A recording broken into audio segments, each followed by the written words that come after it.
Hello दोस्तों, आपका स्वागत है हमारे YouTube channel Angad Maurya official में।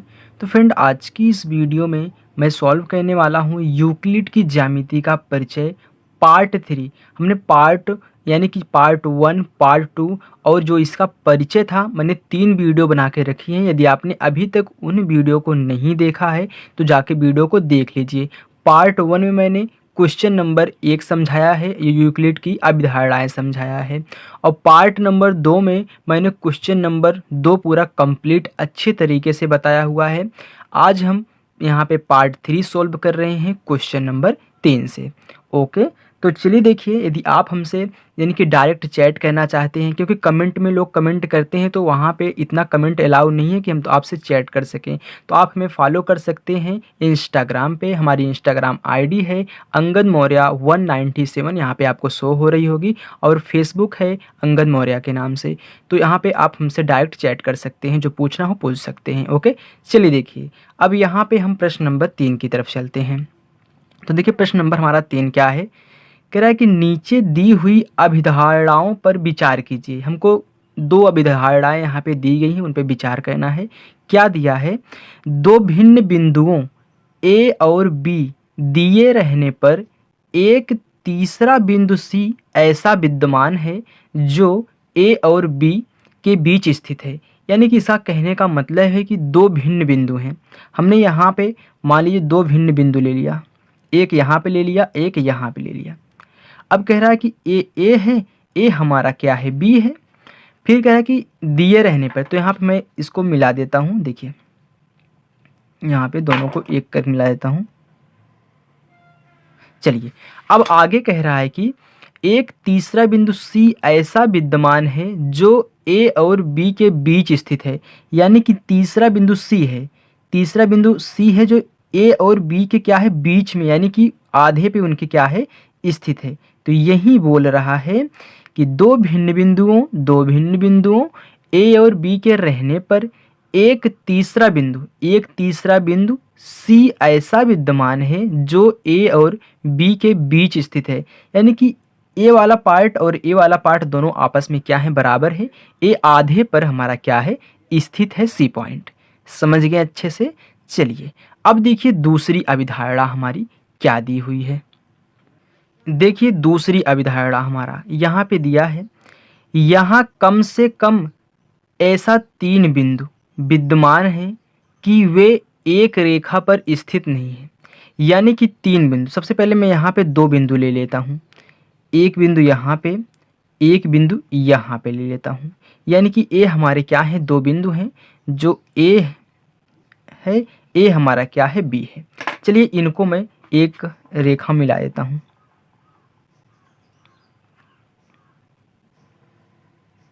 हमने यहाँ पे इनको मिला दिया। कह रहा है कि 3 बिंदु विद्यमान हैं कि वे एक रेखा पर स्थित नहीं है। यानी कि तीसरा बिंदु हमारा यहाँ पे है, मैं इसको ऐसे तीसरा बिंदु सी ले लेता हूँ, जो देखिए क्या है, एक रेखा में विद्यमान नहीं है। वही बोल रहा है यहाँ कम से कम ऐसे 3 बिंदु विद्यमान हैं कि वे एक रेखा पर स्थित नहीं है। तो देखिए, ए क्या है, इस रेखा पर स्थित नहीं है। तो ए क्या हो गया, यहाँ से यहाँ तक का हल हो गया।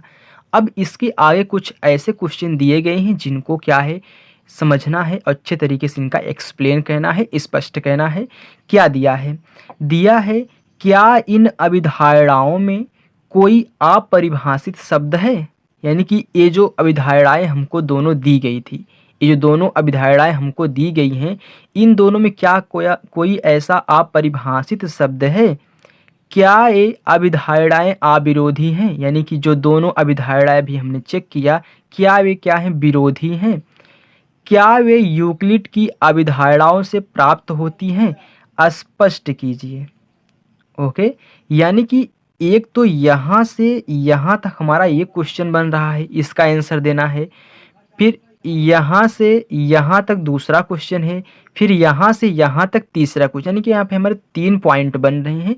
तीनों को मैं अच्छी तरह से एक्सप्लेन करूँगा, बस वीडियो को आप देखते रहिए और समझते रहिए। चलिए देखिए, तो सबसे पहले क्या बोला है, क्या इन अभिधारणाओं में कोई अपरिभाषित शब्द है। यानी कि देखिए, जिसकी यानी कि परिभाषा यहाँ पे नहीं दी गई है, जो अपरिभाषित है। अब देखिए अपरिभाषित का मतलब क्या है, एक्सप्लेन नहीं किया गया है। तो यहाँ पे हाँ हमारे दो ऐसे शब्द हैं जो क्या है अपरिभाषित हैं। कौन कौन से हैं, देखिए यहाँ पे तो एक बिंदु की बात किया है, एक बिंदु की बात किया है, तो बिंदु भी अपरिभाषित नहीं है क्योंकि बिंदु की कोई लंबाई चौड़ाई नहीं होती। अब यहाँ पे एक दिया है रेखा, ये भी अपरिभाषित नहीं है। तो यहाँ पे हमारे दो पॉइंट ऐसे हैं जो कि अपरिभाषित नहीं है। तो कैसे हम लिखेंगे, चलिए देखिए। यहाँ पे लिखना है पहला पॉइंट करके, यानी कि केस 1 डाल दो। केस 1, केस 1 डालेंगे, फर्स्ट डालेंगे, क्या लिखेंगे, हाँ हाँ। अब इसके आगे हमको क्या लिखना है, इसके आगे लिखना है इन अभिधारणाओं में, इन अभिधारणाओं में रेखा, रेखा और बिंदु, बिंदु क्या है, अपरिभाषित है। मैं यहीं पे लिख देता हूं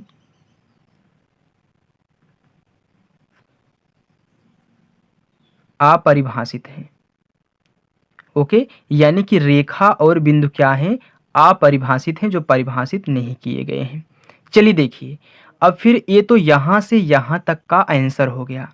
ओके, अब फिर क्या कह रहा है, फिर हमारा कह रहा है कि क्या ये अभिधारणाएं अविरोधी हैं, या अविरोधी का मतलब क्या है, यानी कि विरोध नहीं कर रही हैं।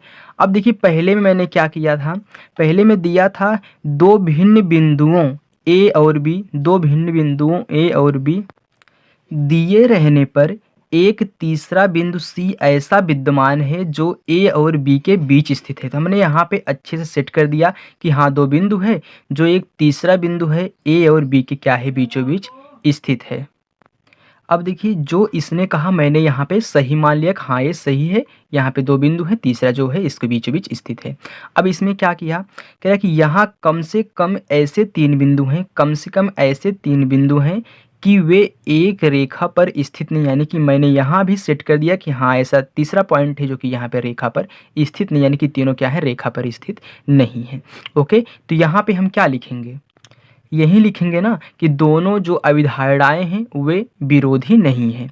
ओके, चलिए अब देखिए यहाँ पे आप बनाइए केस 3,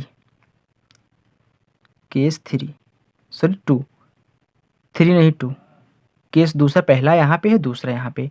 तो हम क्या लिखेंगे, नहीं, नहीं। चलिए देखिए, नहीं ये दोनों अभिधारणाएं, ये दोनों अभिधारणाएं अविरोधी नहीं हैं। ओके, अर्थात यहाँ पे लिख लीजिए अविरोधी नहीं है, अर्थात क्या है, संगत है। तो यहाँ पे लिखेंगे क्या है, संगत है। चलिए देखिए अब फिर आगे क्या कह रहा है, आगे कह रहा है कि क्या वे यूक्लिड की अभिधारणाओं से प्राप्त होती हैं। यहाँ पे जो हमारा दोनों अभिधारणाएं दी गई हैं, तो कह रहा है कि क्या वे यूक्लिड की अभिधारणाओं से प्राप्त होती हैं। तो चलिए देखिए यहाँ पे आप बनाइए केस 3, केस 3 में हम लिखेंगे नहीं। क्यों नहीं, देखिए यहाँ पे, वहाँ पे अभिधारणा क्या थी, यहाँ पे था कि दो बिंदुओं एक सीधी रेखा में, यानी कि दो बिंदु एक क्या होते हैं, सीधी रेखा में स्थित होते हैं। हमने अभिधारणा पिछली वीडियो में पढ़ा था, जो मैंने इंट्रोडक्शन बताया था उसमें मैंने आपको बताया था कि दो रेखाएं, यानी सॉरी दो बिंदु एक सीधी रेखा में स्थित होते हैं। ओके, चलिए तो यहाँ पे लिखिए नहीं। अब नहीं के आगे क्या लिखना है, देखिए नहीं ये यूक्लिड की अभिधारणाओं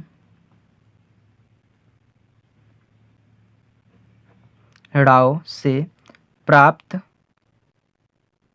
नहीं होती, क्योंकि हमने तो दूसरा पढ़ा है कि दो बिंदु एक सीधी रेखा में स्थित होती हैं। यहाँ पे क्या कह रहा है कि तीन बिंदु हैं जो कि सीधी रेखा में नहीं स्थित हैं। यहाँ पे देखिए ऐसे कह रहा है, तो यहाँ पे क्या कहना है, यूक्लिड की अभिधारणाओं से प्राप्त नहीं होती हैं। फिर लिखिए परंतु ए अभिधारणाएं, उसकी जो पिछली अभिधारणा थी, जो मैंने आपको बताया भी कि दो बिंदु एक सीधी रेखा में स्थित होते हैं, उससे क्या हो रहा है, मैच हो रहा है, यानी कि उससे मिल रहा है। ये क्या है, उससे मिल रहा है ना, तो उसी से हम लिखेंगे परंतु अभिधारणाएं अभिधारणाएं यूक्लिड की अभिधारणा, कौन सी अभिधारणा, ए वाली,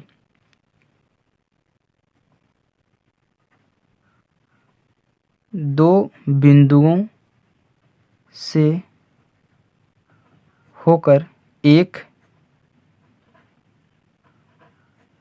सीधी रेखा जाती है। ए वाली अभिधारणा थी, यानी कि दो बिंदुओं से होकर एक सीधी रेखा जाती है। या फिर यहाँ पे लिख लीजिए, यहाँ पे का अनुसरण करती है।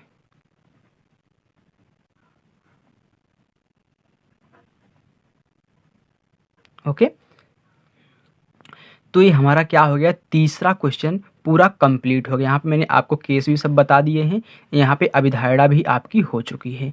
तो चलिए अब हम चौथे प्रश्न की तरफ चलते हैं। देखिए हमारा प्रश्न नंबर 4 है, कह रहा है कि यदि दो बिंदुओं ए और बी के बीच एक बिंदु सी ऐसा स्थित है कि ए सी बराबर बी सी। अब यहाँ पे दे दिया ए सी बराबर बी सी, इसका मतलब है ये जो सी हमारा स्थित है दोनों के क्या है, बीचों बीच है, तभी दोनों जो आधे आधे में क्या है, बराबर हैं। अब देखिए तो सिद्ध कीजिए कि ए सी बराबर 1/2 ए बी है। एक आकृति खींचकर इसे स्पष्ट कीजिए, यानी कि एक आकृति भी हमको खींचनी है। तो चलिए मैं यहाँ पे एक आकृति खींच लेता हूँ। सबसे पहले मैं 2 पॉइंट लेता हूँ, एक ए और एक बी लेता हूँ। तो ये हमारा ए पॉइंट है, ये हमारा क्या है, बी है। दोनों को मैं मिला देता हूँ।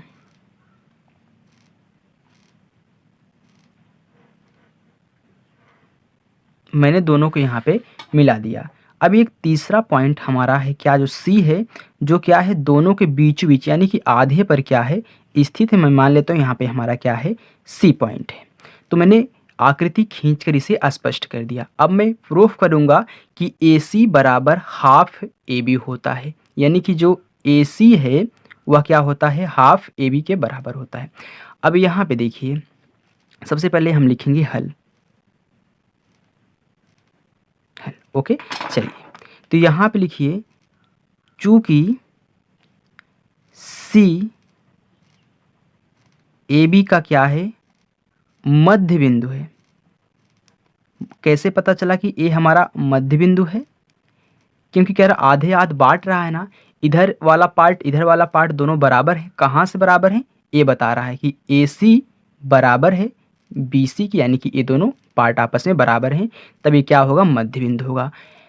अब देखिए यहाँ पे मैंने लिख दिया कि चूंकि सी ए बी का क्या है, मध्य बिंदु है, तो इसलिए हमको क्या दिया है, इसलिए ए सी बराबर बी सी हुआ। अब देखिए समीकरण में आप जानते हैं, आप पिछली यानी कि कक्षा 8 में पढ़ चुके होंगे। समीकरण में आप जानते हैं कि हम समीकरण के दोनों पक्षों में अपने मन से कुछ ना कुछ जोड़ सकते हैं, यानी कि जो इस पक्ष में जोड़ेंगे उतना ही इस पक्ष में जोड़ेंगे। क्यों, क्योंकि बैलेंस का चिन्ह कहता है कि दोनों तरफ हम क्या रहेंगे, समान रहेंगे। ओके, तो चलिए देखिए आगे देखिए, तो यहाँ पे दोनों पक्षों में हम यहाँ पे AC जोड़ रहे हैं। AC जोड़ने पर, अच्छा AC हम क्यों जोड़ रहे हैं, देखिए यहाँ पे अभी जो हमारा ए वाला समीकरण है AC बराबर हाफ AB, अगर मैं 2 का गुणा इसमें के देखें 2AC हो जा रहा है ना, इधर सिर्फ AB आ रहा है, इसलिए मैं इसको 2AC बनाने के लिए, प्रूफ करने के लिए AC में जोड़ रहा हूँ। इसी से हमको मालूम चला। अब देखिए यहाँ पे जब मैं दोनों पक्षों में AC जोड़ूंगा, यानी इसमें भी AC जुड़ेगा। देखिए AC प्लस ए वाला ए सी में 1 जोड़ दे रहा हूँ बराबर बी सी प्लस ए सी जोड़ दे रहा हूँ। अब ये कितना हो गया, ए सी प्लस ए सी हमारा 2AC हो गया बराबर, अब यहाँ पे देखिए बी सी प्लस ए सी, इसमें देखिए बी सी प्लस ए सी पूरा क्या होता है, यानी कि जो बी सी और ए सी है पूरा क्या है, ए बी का आधा आधा है, यानी कि ए बी का आधा क्या है, बी सी है और ए सी है, यानी कि मैं बी सी प्लस ए सी के स्थान पे ए बी रख सकता हूँ, क्योंकि इसी का दोनों क्या है, टुकड़े हैं, ए बी का टुकड़ा है बी सी और ए सी, तो इसके स्थान पे मैं क्या रख रहा हूँ, ए बी रख रहा हूँ, ए बी। ओके, आप चाहे तो यहाँ पे कोष्टक में लिख सकते हैं कि ए बी बराबर बी सी प्लस ए सी। ओके, चलिए देखिए अब यहाँ पे दो क्या कर रहा है, ए सी के साथ गुणा कर रहा है, तो ए सी बराबर क्या हो जाएगा, ए सी बराबर ये दो इसमें भाग कर लेगा, यानी कि ए बी बटा 2, या फिर आप इसे ऐसे लिख सकते हैं ए सी बराबर हाफ एस ए बी, दोनों का मतलब तो सेम सेम है, तो यहाँ पे मैंने क्या किया, प्रूव कर दिया। ओके, मैंने यहाँ पे क्या किया, इसको प्रूव कर दिया, यानी कि सिद्ध कर दिया, सिद्ध हुआ, या प्रूव्ड लिख दो। ओके, तो चलिए देखिए, तो यहाँ पे आपका चौथा भी क्वेश्चन बहुत ही अच्छे तरीके से सॉल्व हो चुका है। चलिए अब देखिए मैं प्रश्न नंबर 5 की तरफ चलता हूँ। चलिए प्रश्न नंबर 5 देखिए क्या कह रहा है, कह रहा है कि प्रश्न 4 में, ये वाला जो हमारा प्रश्न नंबर 4 था मैं आपको दिखा रहा हूँ, देखिए ये जो हमारा प्रश्न नंबर 4 कर रहा है, इसमें कह रहा है कि प्रश्न नंबर 4 में सी रेखाखंड ए बी का मध्य बिंदु है। हाँ देखिए प्रश्न नंबर 4 में क्या था, सी जो था वह रेखाखंड ए बी का क्या था, मध्य बिंदु था। फिर क्या कह रहा है कि सिद्ध कीजिए कि एक रेखाखंड का एक और केवल एक ही मध्य बिंदु होता है।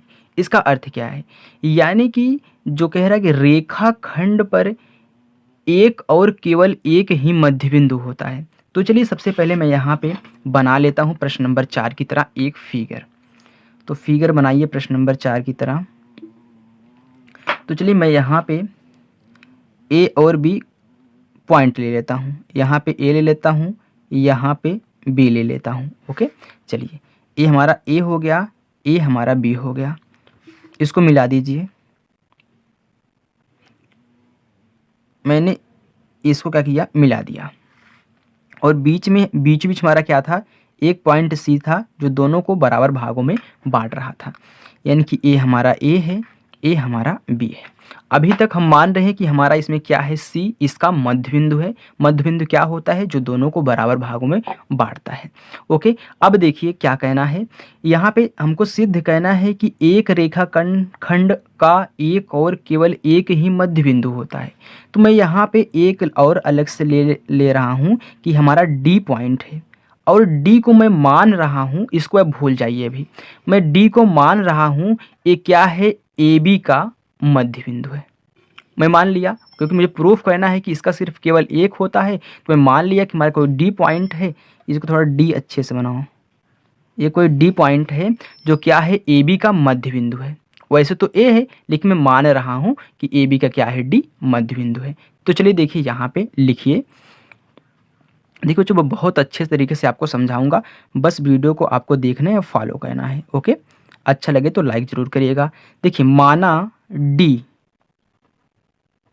ए बी का मध्य बिंदु है,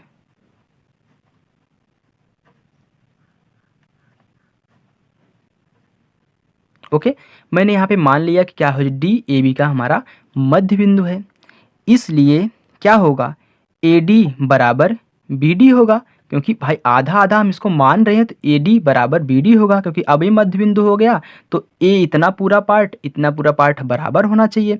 तो यहाँ पे हम लिखेंगे ए डी बराबर डी बी। ओके, चलिए ये हमारा डी है, डी अच्छे से नहीं बन रहा है, हमारा डी है। अभी हमारा समीकरण हम इसको एक मान रहे हैं, ठीक, लेकिन हमको मालूम क्या है, यहाँ पे लिखेंगे परंतु क्वेश्चन क्या कह रहा है कि परंतु सी ए बी का मध्य बिंदु है, ए भी तो है ना, क्वेश्चन तो ए कह रहा है कि मध्य बिंदु है, तब इसके लिए क्या होगा, इसके लिए यही होगा कि AC बराबर CB होगा, AC बराबर CB।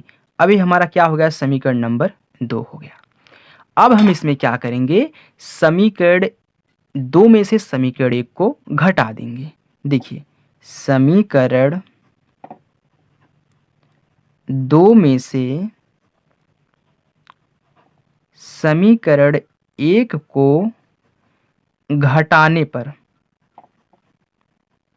हमने यहाँ पे घटा दिया, तो देखिए अभी घटाए नहीं हैं, घटाने चल रहे हैं। देखिए यहाँ पे दाहिने पक्ष में से दाहिना पक्ष घटेगा, बाएं पक्ष में से बायां पक्ष घटेगा, तो यानी कि AD, इतना तो आप समीकरण को हल करना जानते होंगे, माइनस AC, सॉरी पहले क्या है, सॉरी पहले हमारा AC रहेगा क्योंकि समीकरण 2 में से घटा रहे हैं ना, तो AC माइनस AB, इसके लिए सॉरी, तो AC माइनस AD बराबर CB माइनस DB, तो CB माइनस DB। ओके, अब देखिए AC माइनस AD, अब फिगर की तरफ आइए। देखिए यहाँ पे आप AC में से AD घटा रहे हो, तो यानी कि आप AC में से क्या घटा रहे हो, AD घटा रहे हो, तो क्या पार्ट बचेगा, देखिए इतने में से आप क्या घटा रहे हो, A और A घटा रहे हो, तो बचेगा क्या, CD बचेगा, यही बचेगा ना, क्योंकि आप AC में से AD घटा रहे हो, यानी कि आपका ये CD वाला पार्ट क्या हो जाएगा, बच जाएगा। तो देखिए माइनस में रहेगा क्या, CD बराबर, अब देखिए CB माइनस क्या है, BD है, तो देखिए CB माइनस BD, तो CB में से इतना पूरा में से आप क्या घटा रहे हो, देखिए इतना पूरा में से CB में से आप क्या क्या घटा रहे हो, आप घटा रहे हो BD, यानी कि आप A वाला पार्ट निकाल रहे हो। जैसे मैंने यहाँ पे किया था, आपने इस पार्ट में से पूरा CB में से आप A पार्ट निकाल दोगे तो क्या बचेगा, यही बचेगा ना, यानी कि CD, तो यहाँ पे CD जैसे पहले बचा था। अब देखिए इसको इधर ले जाइए, तो यहाँ पे सिर्फ 0 बचेगा क्योंकि A वाला पार्ट इधर उठा के ले जा रहे हैं, तो यहाँ पे CD A प्लस कितना CD हो जाएगा, तो 0 बराबर CD प्लस CD 2CD, या फिर आप इसको ऐसे लिख लीजिए 2CD बराबर 0, क्योंकि समीकरण दोनों तरफ ले जाया जाता है। अब देखिए CD बराबर क्या होगा, CD बराबर ये 2 0 में भाग करेगा क्योंकि इसमें गुणा कर रहा है, तो 0/2। अब 0/2 का मतलब क्या होता है, 0 ही होता है, क्योंकि 0 में किसी भी संख्या से भाग दोगे 0 आएगा। अब CD क्या हो गया, 0 हो गया, यहाँ पे ध्यान दीजिए CD, यानी कि ये जो मैंने मान रखा था, ये पूरा पार्ट क्या हो गया, 0 हो गया। जब ये 0 हो गया तो इसका मतलब क्या हो गया कि ये जो पॉइंट था इसी पे स्थित है, यानी कि C और D क्या हैं, समपाती हैं। ए यहाँ पे आ जाएगा क्योंकि ए पूरा एरिया 0 हो गया, तो यहीं पे आ जाएगा C पे, यानी कि मैं यहाँ पे लिखूँगा चूँकि C और D क्या है, समपाती हैं,